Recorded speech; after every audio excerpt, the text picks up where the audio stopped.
Welcome to 9V news. నా పేరు Sumalatha. Amaravati YCP నేతల దుష్టాచారంపై మండిపడ్డ మంత్రి నిమ్మల రామానాయుడు అమరావతిని లేపడానికి పొన్నూరును ముంచేశారంటూ అంబడి చేసిన ఆరోపణలు నీటి మూటలు నీటి మాటలని తేలిపోయాయి. గుంటూరు ఛానల్ హెడ్ రెగ్యులేటర్ మూసి ఉందా తెరిచి ఉందా అంటే సమాధానం లేదు.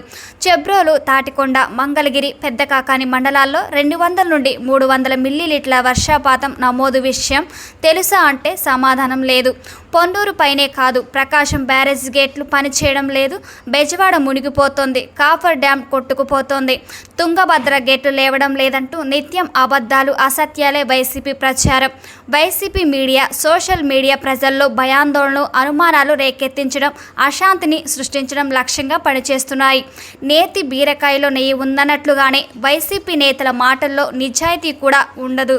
అమరావతిని లేపడానికి కొండవీటి వాగు వరదంతా కూడా పొన్నూరు వైపు తరలించి పొన్నూరుని ముంచేశారని వైసీపీ నాయకుడు అంబటి మురళీకృష్ణ గారు చేసినటువంటి అసత్యమైన ఆరోపణల మీద నీటిపారుదల శాఖ అధికారులు పోలీస్ స్టేషన్లో ఫిర్యాదు చేస్తే నిన్న ఆ యొక్క పోలీస్ శాఖ దర్యాప్తులో అంబటి మురళీకృష్ణ గారు నీళ్లు నములుతూ ఆ యొక్క సమాధానాలు చెప్పలేనటువంటి పరిస్థితి చూస్తే ఆయన ఇవన్నీ కూడా నీటి మూటలు నీటి మాటలే అని అందరికీ అర్థమైనటువంటి పరిస్థితి.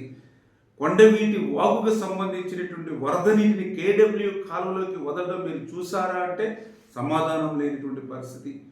గుంటూరు ఛానల్ హెడ్ రెగ్యులేటర్ తెరిచి ఉందా మూసి ఉందా అంటే దానికి సమాధానం లేనటువంటి పరిస్థితి. కొండవీటి వాగుకు సంబంధించినటువంటి వరద నీరుని కాలువల్లోకి వదలడం మీరు చూసారా, చూస్తే ఇరిగేషన్ అధికారులకు తెలియజేశారా అంటే దానికి సమాధానం లేనటువంటి పరిస్థితి. పెదకాకాని, చేబ్రోలు, మంగళగిరి, తాడికొండలు అధిక వర్షపాతం పడినటువంటి విషయాన్ని మీరు గుర్తించారా అంటే సమాధానం లేనటువంటి పరిస్థితి.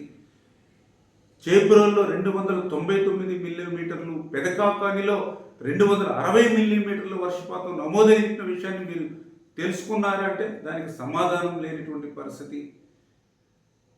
హెడ్ రెగ్యులేటర్ ఏదైతే ఉందో ఆ హెడ్ రెగ్యులేటర్ దగ్గర లిఫ్ట్ అంటే కొండవీటి వాగుకు సంబంధించిన వరద నీటి కృష్ణానదికి లిఫ్ట్ చేయడానికి 5000 క్యూసెక్ల సామర్థ్యం కలిగినటువంటి పంపులు అక్కడ ఉండగా అందులో వరద నీరు కేవలం 2000 క్యూసెక్లు మాత్రమే వస్తే దాన్ని ఎప్పటికప్పుడు కృష్ణానదికి లిఫ్ట్ చేస్తూ ఇంకా 3000 క్యూసెక్ల వరద నీరు వచ్చినా కూడా లిఫ్ట్ చేయగలిగినటువంటి సామర్థ్యం కలిగినటువంటి పంపులు అక్కడ ఖాళీగా ఎంటీగా ఉంటే ఆ వరద నీటిని వేరే ప్రాంతానికి తరలించి మరలించేటువంటి పరిస్థితి ఎందుకు ఉంటుంది అని మీరు భావించారంటే దానికి సమాధానం చెప్పినటువంటి పరిస్థితి.